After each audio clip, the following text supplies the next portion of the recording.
Are you tired of your valuable ideas and suggestions getting lost in the shuffle? Well, that is why I'm introducing Direct Suggest, the revolutionary digital suggestion box that puts your voice front and center. With Direct Suggest, you have the power to make a difference in your organization. Direct Suggest provides value to organizations in various industries worldwide, including notable brands like Comcast, TD Bank, and Nokia. And here's the best part. Direct Suggest only costs 50 cents per employee per month, making it an affordable solution for businesses of all sizes. Plus, they have an incredibly high ROI and savings potential with an average 33 times return on investment. The implementation process is also a breeze. Once committed, setting up Direct Suggest from start to finish can be completed in as quickly as a week or less. Don't let your ideas or your team's ideas go unnoticed. Visit directsuggest.com today and start by making a difference with Direct Suggest. Use the promo code HUMANHR for your extended 60-day free trial.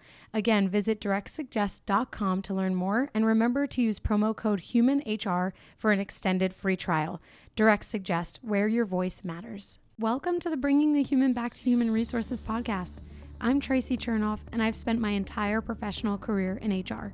Each week, we'll explore the delicate balance between people and business with the aim to reconnect the two and create meaningful outcomes. Listen in as I share my own experiences, challenge the status quo, and chat with guests from various industries about our mission to bring the human back to human resources. Hi, everyone. Welcome back to the podcast. Thank you so much for being here for another week. Don't forget to rate, review, and subscribe. Share this episode with a friend. And of course, just stay tuned because we have some awesome information for you. And actually, this is the first guest episode back since I've been back from maternity leave. So Jessica, this is very exciting. So for those of you listening who maybe have been here before, I just got back from maternity leave. So thank you for your patience while we geared up all of our guest episodes again. So without further ado, I'm going to introduce you to our esteemed guest for this week, Jessica D. Winder, who is a working mom of twin girls also, which is a very exciting thing because it's not every day that a twin mom myself meets another twin mom. So very exciting.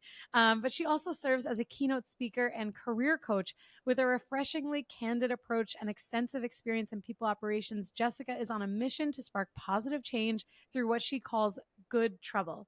Her passion lies in fostering leadership development and empowering individuals and organizations to unlock their hidden potential.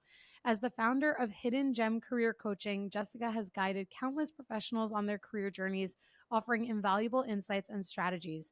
In her recently published book, The Hidden Gem Within, Jessica shares her wisdom and practical advice for uncovering and nurturing one's innate talents and strengths, paving the way for personal and professional growth.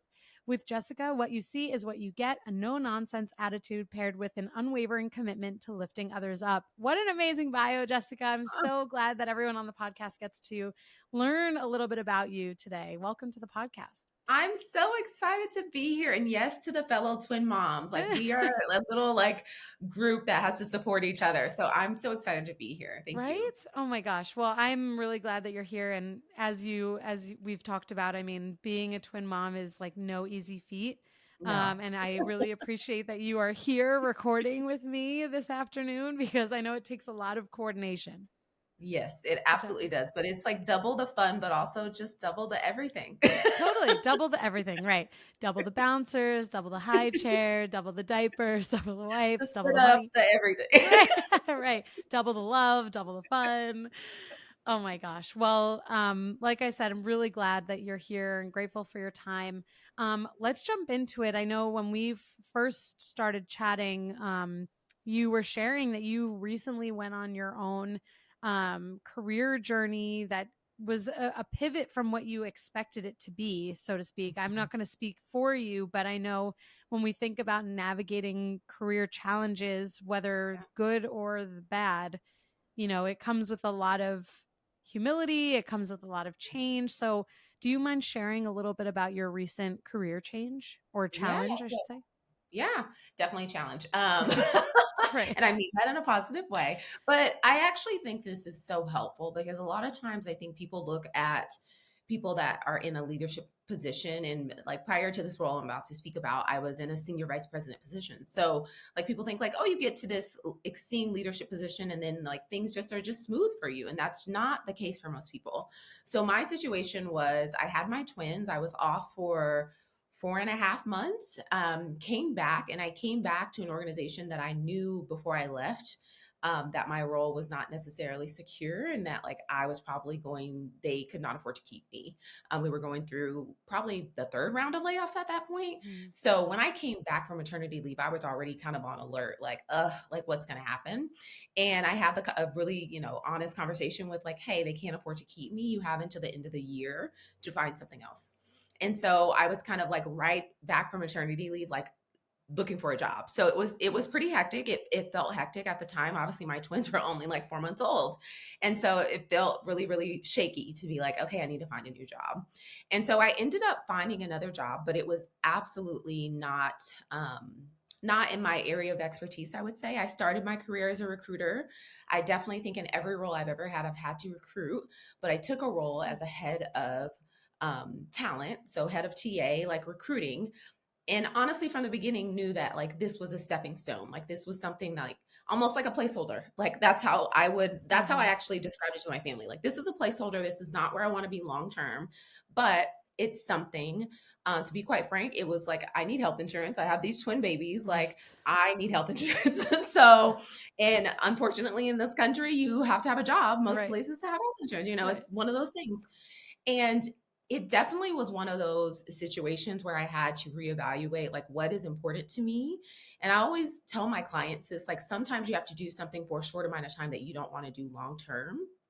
And it's hard to say that, but it's true. And that was my situation. So I took the role, knowing that it's not what I wanted to do long term. It didn't work out long term. Like I was absolutely not the right fit. I was not showing Mm. up as my best self because I wasn't happy. So we ended up parting ways after only 3 months. But it was the best situation for me and for them to be like, okay, this is not the right fit for me. Mm-hmm. So I say all that to say my role, like everything about my life is in a pivot right now. And I mean that in a great way. One of the things I've been journaling about is just the word pivot. Like, how do I pivot?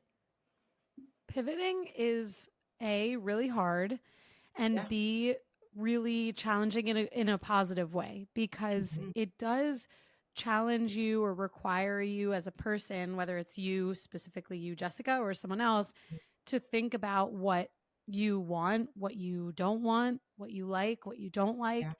And I really appreciate you sharing that story and your background because so many listeners reach out about, when is the right time to make a change? Am I going to be happy if I take this job that I'm not really enthused about? Or I really want to go into something else. I want to pivot. How easy is that going to be? How difficult is that going to be? What do I need to know? And when I hear you talking about journaling, that's a great practice. Mhm. I like in over the summer, I had a guest on and I was like, I'm going to journal. And I did it for a while I was pregnant. And then of course you have twins and then it's Yeah. like You, you nothing don't have time to do sticks. Don't have anything. time, barely have time to even like formulate a thought. But I'm really glad that you're journaling because it is a great way to practice, I guess, what they call mindfulness, right? Because you're Yes. actively thinking about what you have and what you want and what you Hmm. need. And so I guess a question for you then is when you think about the things that you really want out of your career, are they the same as or are they consistent with what you thought they were, or has journaling allowed you to think differently and then now your career needs or wants look different? Yeah, there absolutely has been a shift in the way that I did it. And I don't know what book I read this in, but I read some book that talked about writing down your career crushes. So, Mm. like places that you're crushing on, whether Sure. it's a leader that's there or it's like the product of the company or like something that they're doing. It could be anything, the reason that you want to work there. And so that's what I started out journaling is like, okay, where are my crushes and like, why am I interested in these certain companies? Some of these companies, it's because I've worked for a past leader that's there and I really admire them. Some of them, I like their product. But even just writing that out became clear to me on like what I actually want to be doing. And I've never, and this is going to sound funny, but I've never never considered myself to be very, when it comes to work, purpose driven. It's very much like, Hmm. oh, I can work for any industry. I work in HR, all that stuff.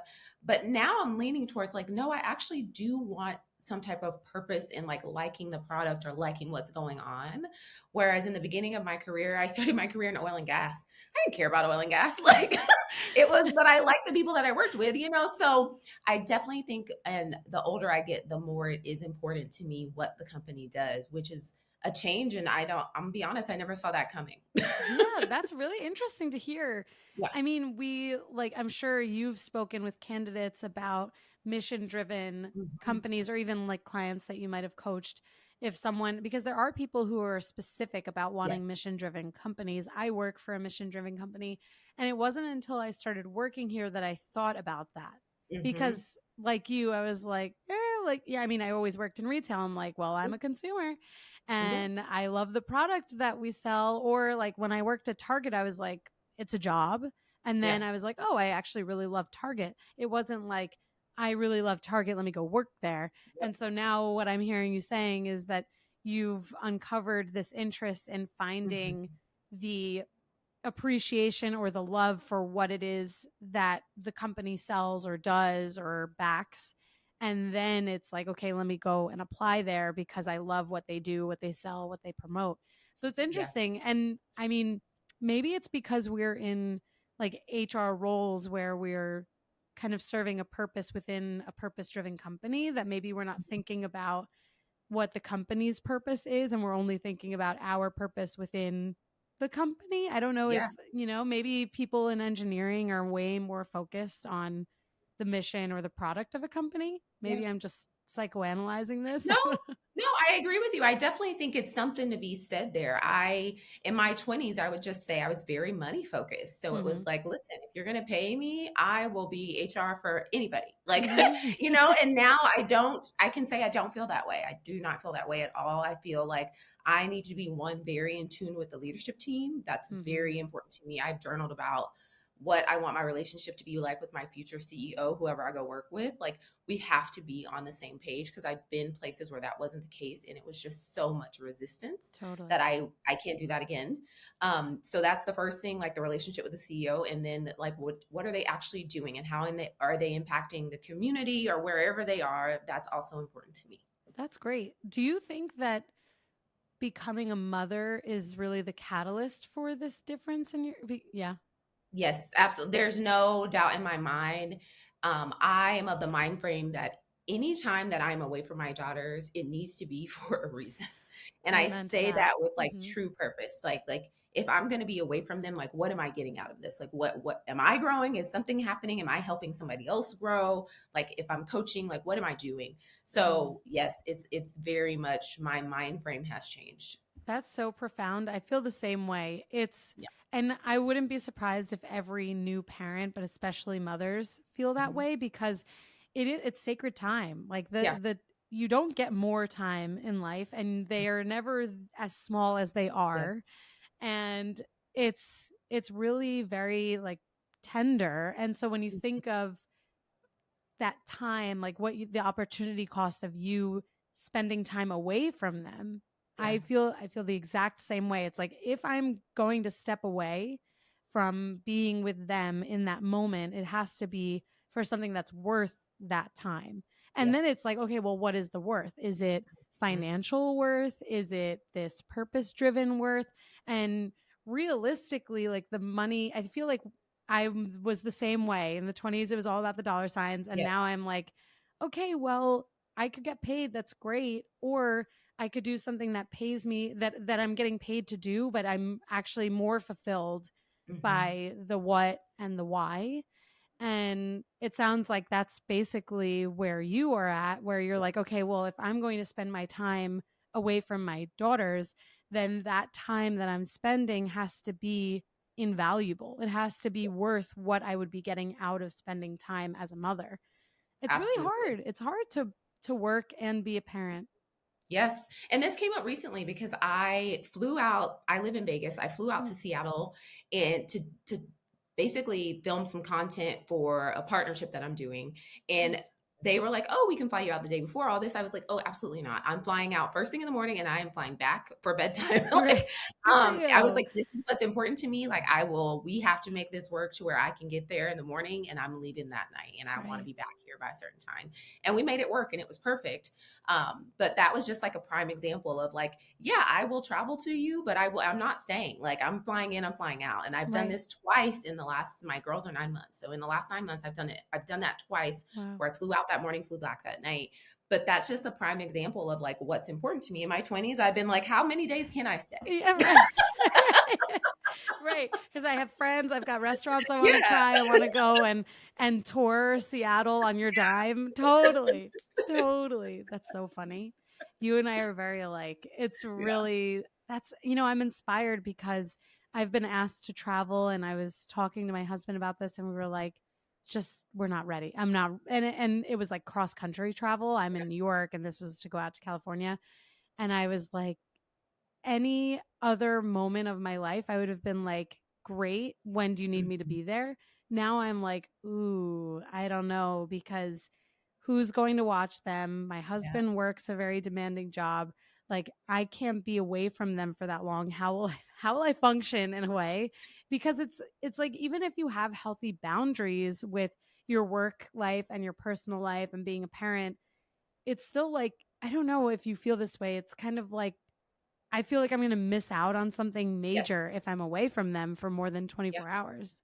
Yes, I just can't absolutely. do it. It's a thing, and I will say I went so like back and forth, and I will say that first trip, full transparency that I took, I was still breastfeeding, so I had to It's like take hard. a pump with me. I had to literally have them set up a room where I could go, and so it was such a production. And I was like, I'm willing to do this because I think that this is important, and Mhm. but these are what I need. Like this is what I need to make me comfortable to make me do this, and we did it, but I know so many people in my life that when I told that I did that, they were like, "Oh wow, like I wouldn't have asked, or like I wouldn't have felt comfortable asking for those things." And Mm. so I kind of just want to say, if you're listening to this, like ask, ask. People are willing to accommodate you. You have to ask though.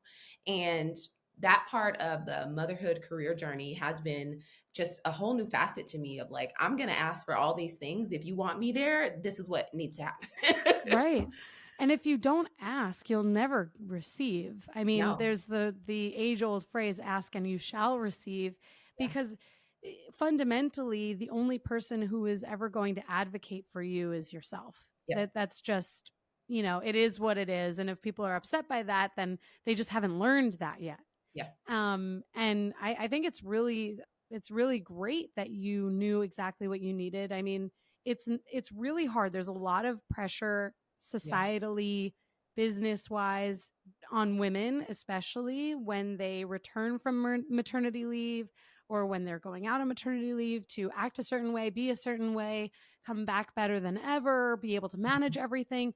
And even if we do those things and we manage or I should say balance or find harmony between our Yeah. work lives and our personal lives, that's a great thing. But there are so many ways in which it can all kind of like fall apart or you feel Mhm. like it's just a lot.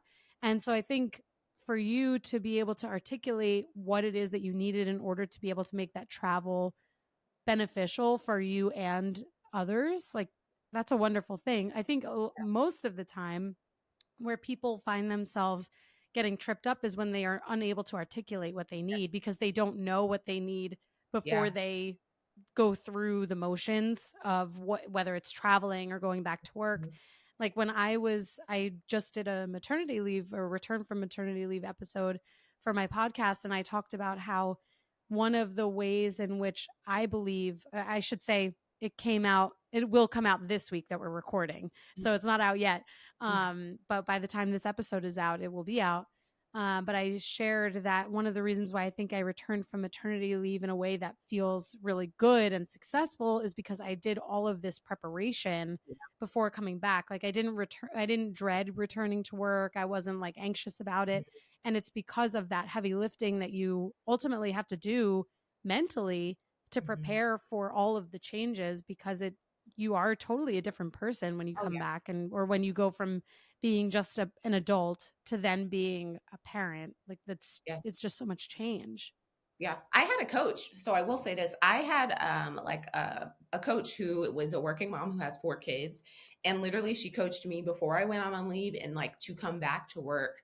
And this was a benefit that the company had paid for Wow. through a service called Parently. Like I had like basically a mom coach. Like, That's and it amazing. was the best thing that ever happened to me. Like she's amazing. I will forever keep in touch with her. But yeah, it was the preparation to like get my team set up because I had a team of people working under me. And so that was another thing in my role, I want to say, is that I did not know of anyone else at my SVP level that had gone out on maternity leave. So Oh, that was wow. also something that was on my shoulders of like, okay, I want to do this right because I don't want them to feel like, like I'm uncommitted and all these are things Yeah. that were going through my head.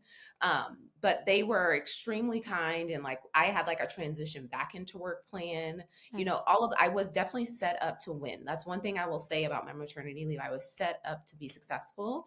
And I know that's coming from a place of privilege because there are other people that um, were not at my level that may not have felt the same way. So I just want to acknowledge that because I do know that like leaders sometimes get things that other people don't get. And that was absolutely my case. But it definitely was a different situation. That's a great point. I feel like it's come up on my podcast before, some of these differences between leaders or non-leaders or tenured employees versus those who are just coming in. And it does kind of come back to advocacy. Like, I Yes. think, the best thing that we can do for the listeners is help them to understand that they can be advocates for Yes. themselves, whether it's maternity leave related or even just career growth, which I know you're also really passionate about, helping people to just find their best selves within businesses or within careers and their careers. And when you think about yourself, or at least in my perspective, when I think about advocacy as part of being a businesswoman, as part of being an employee in a company, it's like through that mindset that I'm able to always think about, what do I want out of my career? What do I want today? What do I want my experience to be like? And then it kind of comes back to, am I doing something that I really enjoy, because my Yeah. time is worth a lot? And so Yes. I need to make sure I'm enjoying what I'm doing. And so this does kind of come back to ultimately what we're talking about, which is navigating these career challenges. And I would love to kind of pass it back to you. How do you advocate for yourself when you are in a process, whether it's looking for a job or interviewing actively for a job?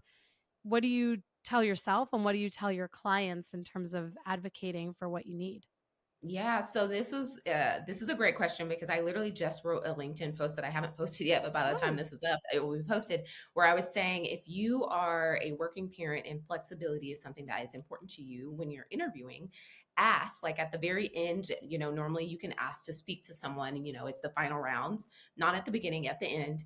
At the end, ask, can I speak to somebody that works there that's a working parent? I've done this before and it was amazing great because then idea. I got to ask them like, hey, you're a working parent, like what time are you normally done, even if this person is on a different team, because then you get to understand what are expectations for you. Like, is there truly flexibility? Is it team specific? Because sometimes, like, depending on, if you're in finance, certain times of the month you can't be flexible, and Hmm. like same thing with sales when quotas are due. But talking to another parent that works there, and I told a client to do this recently and they're like, I can do that, and I'm like, absolutely. Right. Like, ask to speak to someone. Now, mind you, the company can absolutely say no, but I have never encountered anyone saying, no, you can't speak to a working parent. Right. Because why not? Especially at the very end when they're trying to get you to sign the offer letter. Like, why not ask to speak to someone? A lot of times, and this can go for anything. So it doesn't have to be parents.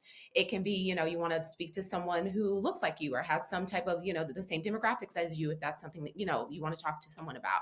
So it can be anything that is important to you that you want to speak to someone to confirm that what you've been told throughout the interview process is true. That's fabulous advice. I've never done that. I've never thought about doing that, but it's really, really sage advice. Mhm. And my second thought to, wow, that's great advice, is that you there is a moment in an interview process where it switches from you selling yourself Exactly. to the Yes. business selling themselves to you. So Yeah. it's like, and everyone feels that like you can really feel, you're like, oh, I'm close. Like this is feeling Mhm. right. I think they're going to give me an offer. And when you're at that end stage, you really don't have a ton to lose. Like you're No. interviewing, you're looking for this job. Sure, getting a job is the goal, but it doesn't help if you have these parameters that are super important to you, like flexibility, which is the Mhm. example you used, and then you don't get that out of the job. So you might as well find that out ahead of time rather Mhm. than being afraid to ask that question. Yeah. And it's also another opportunity for you to demonstrate commitment to that organization because again, there's that moment in time where it pivots Yes. from you selling yourself to you being able to kind of almost take a passive seat and allowing the business to sell themselves to you. So I think it's really good advice. And I could only imagine that if a company said, no, we can't offer that to you, that it would just result in you saying, okay, this is not the Exactly. place for me. Exactly. So it says more if they say no, but I've never had that happen. And I've Yeah. been in the process from like an HR standpoint where people have asked to speak to, someone on a different team or someone, you know what I mean? Like that wasn't a part of the interview process. So it is becoming more common, but be strategic about it. Yeah, I love that. And actually, I'll make sure that we share your LinkedIn post in the Oh show yeah. notes so that everyone can engage Yeah. too, because now they're hearing this advice. And hopefully, they'll also comment on your post so that they can, share how excited they are by getting such great advice for free. Because that's the beauty of a podcast, right? I'm curious because you have had such a successful career and you have done so much with clients of yours. You've written a book. Is there advice that you would tell your junior HR self? Like, let's just think back to your first year in Yeah. HR. I know it's nostalgia, right? I'm like thinking about my own career here. Is there anything that you would tell yourself, whether it's advice or do's and don'ts, that you feel you wish you had had at that stage in your career in the beginning? Mm. I think what I would tell myself if I went back to, like I said, I started in oil and gas, and I absolutely had like a great mentor in that role. I wish I would have asked to basically go shadow different departments. So I wish I would have spent some time in finance, spent some time in operations, all of that stuff, because I now, 13 years later have learned all those different departments and understand like how like they impact the business. But young Jessica did not understand that. I just knew like I'm in HR, this is my box, I'm going to stay in my box. So to younger people or people that are just getting started in HR, you're doing a career pivot, that's my go-to advice for every single person is you have to understand all aspects of the business and how the business makes money. And if you don't, then employees are not going to respect you. And so that's what I would have told young Jessica. Like you got to understand it all. Yeah. It's another piece of great advice.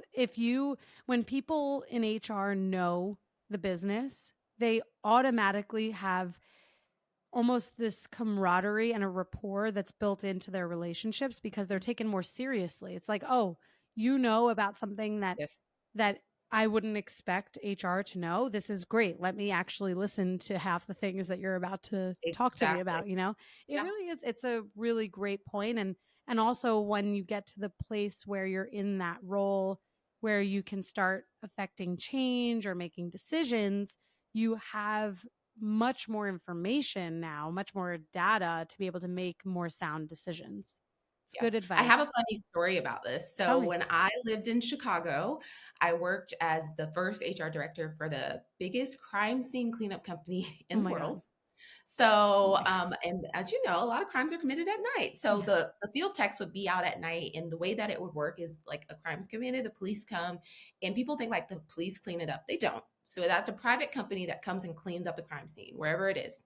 And so when I started there, my first month, I was like, I'm gonna go out with the field techs. Like I'm gonna go out with you Oh guys. my Like gosh, and Jessica. so I did. And I got so much respect for them. Literally, they told me, like, they were like, we've worked here for years. We've never even met an HR person. Like, we didn't even, Wow. like, you guys, because there was a head office and then the field techs worked out, like, at night.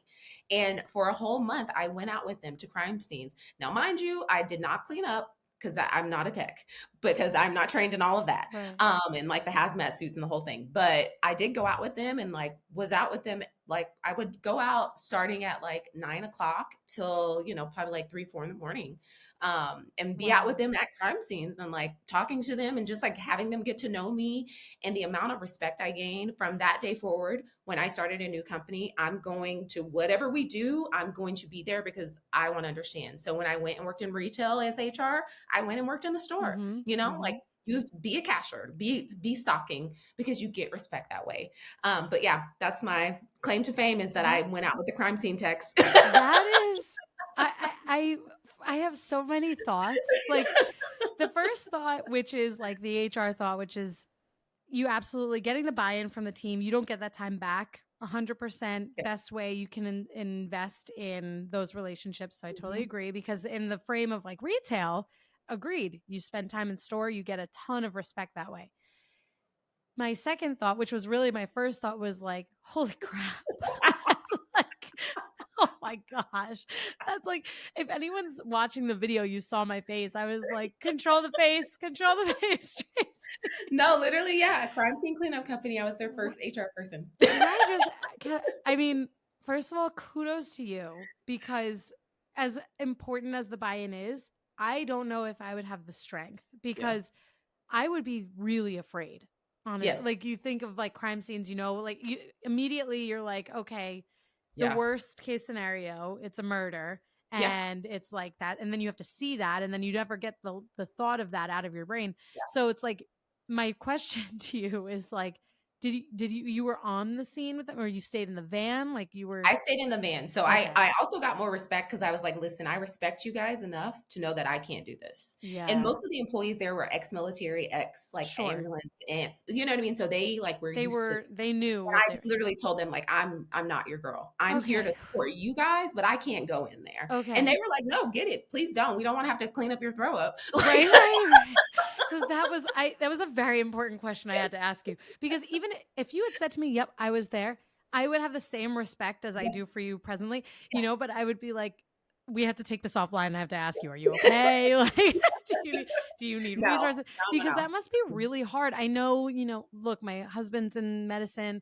no. Like, I Mhm. know that when you're around it, you become familiar or like used to it, or maybe even immune to it. But it's like just coming back to the whole point of what you're saying, like that's major. And for them not ever having exposure to someone in HR, like really you've changed their experiences, their lives, because all you have to do is go on to a Reddit thread and you see that everyone's like, oh, HR, like they Yeah, suck. That's all it yeah. takes. I mean, it just takes one person Literally, to they had change never that. met anyone in HR. So it Wow. was great. And I think they just got to know me. Like, Yeah. I'm, out in the truck eating Cheetos, just doing my own thing. Like they got to know me as a person. Yeah, that's amazing. That's amazing. And then I would imagine that they felt really comfortable reaching Yes. out to you if they had questions. Yeah. So it absolutely resulted in a lot of like great changes, because then I understood, like, when I was making policies, the real impact it was going to have on them out in the Mhm. field. When, at corporate, we're there 8 to 5, they don't even start working till the nighttime, Mhm. so we were kind of like ships in the night. So I strongly suggest you have to know the business. Not saying you got to go in the crime scene, but you got to know the business. That's amazing. I think that is an article in and of itself. You should Yeah. get that story to print if it's not published already. I think that's amazing, and it really is a testament to the type of leader that you are. And hopefully it comes up on any interviews that you do, because I think if I were interviewing you and I heard that story, it's like you get all of the information that you need about a person in that type of story, because Yeah. then you have like a servant leader, you have someone really committed to their people, committed to Oh, the yeah. business, right? Like every single thing that you want an interviewer to get about you in an interview, you get through that story. So that's Oh, yeah. amazing. Yeah, it's funny because they would like reach back out to me and be like, "So you want to come back out?" And I'd be like, "No, I'll take you to lunch. You're Like, right. let's go eat." Like, Like 9 p.m. is like kind of when I'm already in yeah, bed. like no. That's amazing, though. That's amazing. Well, I can only say thank you, because you've shared so much insightful information, not only for me, but also the listeners who really are at a point, many of them are at a point in their careers where they're trying to figure out, do I pivot? do I enter HR? How do I do that? What are some ways that I can do that successfully? And I think you've given them like a ton of really great advice. So I really appreciate you doing that, and I appreciate your time. And so with that, I'd love for you to share with the audience where they can connect with you, whether they want to just chat or get some coaching. Where can they connect? Yeah, absolutely. So I would say I post every day on LinkedIn. That's like my favorite social media is LinkedIn, which I know makes me sound like a nerd. I don't care. So LinkedIn, and then my website is HiddenGemCareerCoaching.com. And so those would be the best two places. And I would love to hear from you guys. If anybody wants to chat, I'm always open. Amazing. Thank you so much for being the first guest since coming back. Welcome back. Thank you. Thanks so much. Hey, just before you go, don't forget to subscribe to this show so that you are the first to hear when an episode drops each week. And maybe leave a 5-star review and a comment about how much you loved this episode. Plus, if you have someone in mind who would really enjoy this episode, make sure you share it with them. Thank you so much for tuning in, and I will see you next week.